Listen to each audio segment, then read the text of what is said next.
Assalamualaikum warahmatullahi wabarakatuh. Perkenalkan, nama saya Wulan Novia Suci, nomor induk mahasiswa 2021-7202 dari tingkat 1D Keperawatan Siti Kesehatsi Tangerang. Di sini saya akan membuat video tentang menjelaskan anatomi sistem pencernaan manusia. Untuk memenuhi tugas praktik dari mata kuliah Ilmu Dasar Keperawatan 1 yang diampu oleh dosen Ibu Nofrizayani MSI. Pertama, ada istilah dalam anatomi sistem pencernaan secara menyeluruh. Ada sivitas oralis atau rongga mulut, ada lingua atau lidah, ada glandula parotidea, glandula sublingualis, glandula submandibularis yang berfungsi untuk memproduksi air ludah. Selanjutnya ada faring, selanjutnya ada esofagus atau kerongkongan, selanjutnya ada hepar atau hati, selanjutnya ada gaster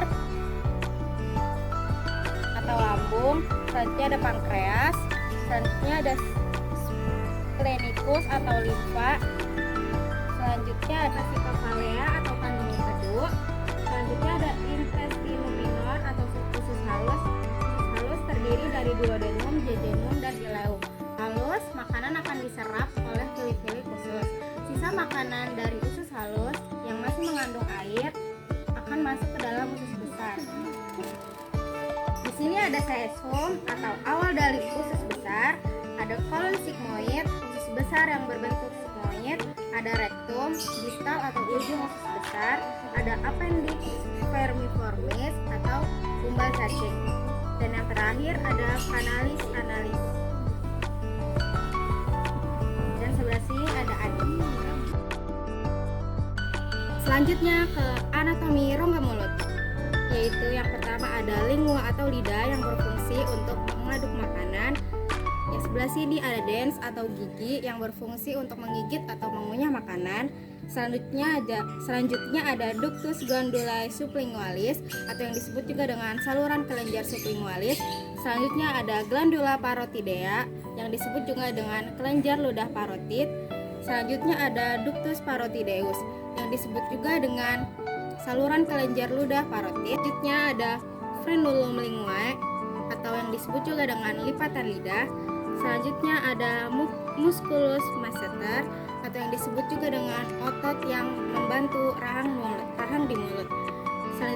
Selanjutnya ada mandibula yang disebut juga dengan tulang rahang bawah.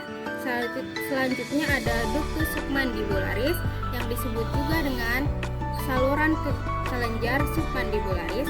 Selanjutnya ada glandula submandibularis yang disebut juga dengan kelenjar ludah submandibularis. Yang terakhir ada musculus mylohyoideus atau disebut juga dengan otot dasar mulut.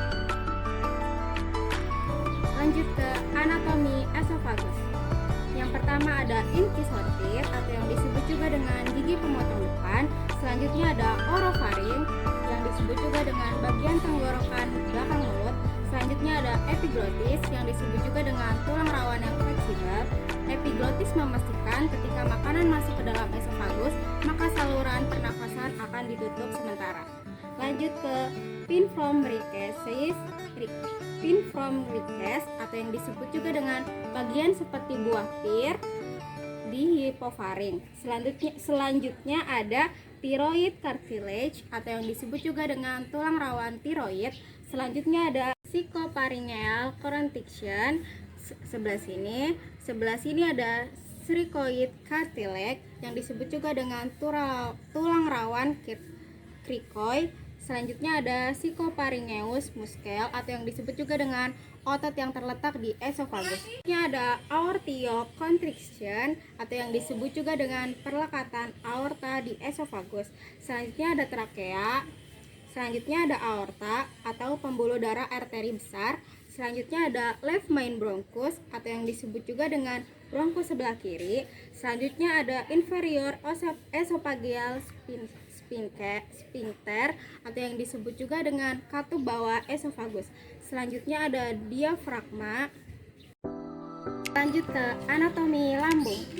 Yang pertama ada kardia yang disebut juga dengan katup lambung atas. Yang kedua ada fundus ventriculi atau yang disebut juga dengan dasar lambung. Selanjutnya ada bagian dari esofagus atau kerongkongan. Selanjutnya ada serosa yang disebut juga dengan jaringan ikat pelapis luar. Selanjutnya ada korpus. Korpus disebut juga sebagai badan lambung. Selanjutnya ada musculus longitudinalis yang disebut juga dengan otot memanjang. Selanjutnya ada musculus circular atau yang disebut juga dengan otot melingkar. Selanjutnya ada musculus obliquus yang disebut juga dengan otot menyamping. Lalu di sini ada corpus atau yang disebut juga dengan badan lambung. Di sini ada curvatura minor gastis atau yang disebut juga dengan lengkung kecil lambung. Selanjutnya ada rugae mucosa atau mukosa lambung. Selanjutnya ada pylorus atau yang disebut juga dengan muara lambung untuk masuk ke usus halus. Selanjutnya ada curvatura major gastritis atau yang disebut juga dengan lengkung besar lambung. Selanjutnya ada antrum pyloricum atau yang disebut juga dengan rongga melebar lambung. Selanjutnya ada canalis pyloricum atau yang disebut juga dengan saluran muara lambung. Selanjutnya ada sphincter pyloricus atau yang disebut juga dengan katup lambung bawah. Ke anatomi kantong empedu dan pankreas. Yang pertama ada vesica valea atau yang disebut juga dengan kantong empedu. Yang kedua ada ductus hepaticus dextra atau saluran hati kiri. Yang ketiga ada ductus hepaticus sinistra atau yang disebut juga dengan saluran hati kanan. Yang keempat ada mukosa pankreas.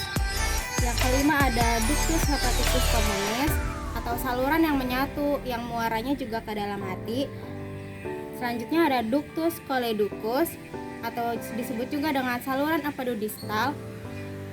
Selanjutnya ada ductus cysticus yang disebut juga dengan saluran empedu proksimal. Selanjutnya ada duodeni atau disebut juga dengan usus 12 jari. Selanjutnya ada hepatopankreatik yang disebut juga dengan saluran ke hati dan pankreas. Selanjutnya ada pankreas sebelah sini. Sebelah sini ada jejunum. Selanjutnya ada papilla duodenum atau yang disebut juga dengan papilla duodenum. Lalu ada jejunum, usus halus kosong, dan yang terakhir ada ductus pancreaticus yang disebut juga dengan saluran pankreas. Kita ke anatomi usus halus. Yang pertama ada duodenum atau usus 12 jari. Duodenum adalah pangkal dari bermuaranya makanan dari lambung menuju ke usus halus. Selanjutnya ada jejunum atau yang disebut juga dengan usus halus kosong. Di sini makanan hanya lewat. Selanjutnya ada ileum atau yang disebut juga dengan usus halus bagian penyerapan. Lanjut ke anatomi usus besar. Yang pertama ada viscera hepatica coli atau yang disebut juga dengan lengkung pertemuan kolon ascendens dan transversum. Sebelah sini ada kolon transversum yang disebut juga dengan usus besar yang melintang. Selanjutnya ada arteri mesenterica superior atau yang disebut juga dengan pembuluh arteri usus halus bagian atas. Selanjutnya ada haustrum. Haustrum adalah kantong usus besar. Di sini ada kolon ascendens atau yang disebut juga dengan usus besar naik. Selanjutnya ada ileum, tulang usus. Selanjutnya ada valvula ileocalis atau yang disebut juga dengan katup kecil di perbatasan antara ileum dan caecum. Selanjutnya ada caecum, yaitu bagian pertama usus besar. Selanjutnya ada appendix vermiformis atau yang disebut juga dengan umbai cacing. Selanjutnya ada flexura linealis coli atau yang disebut juga dengan lengkung pertemuan antara kolon transversum dan descendens. Selanjutnya ada mesokolon transversum atau yang disebut juga dengan otot yang mendukung untuk menempelnya kolon transversum. Di sini ada appendices epiploide atau yang disebut juga dengan kantung kecil peritoneum berisi lemak. Selanjutnya ada kolon descendens, yaitu kolon yang menuju ke bawah. Selanjutnya ada mesenterium atau yang disebut juga dengan akar usus halus. Selanjutnya ada taenia coli atau yang disebut juga dengan pita usus besar. Selanjutnya ada kolon sigmoideum atau yang disebut juga dengan usus besar berbentuk sigmoid atau huruf S. Selanjutnya ada rektum. Rektum adalah bagian distal usus besar. Selanjutnya ada canalis analis atau yang disebut juga dengan anus. Yang terakhir ada sphincter ani externus atau yang disebut juga dengan katup anus luar.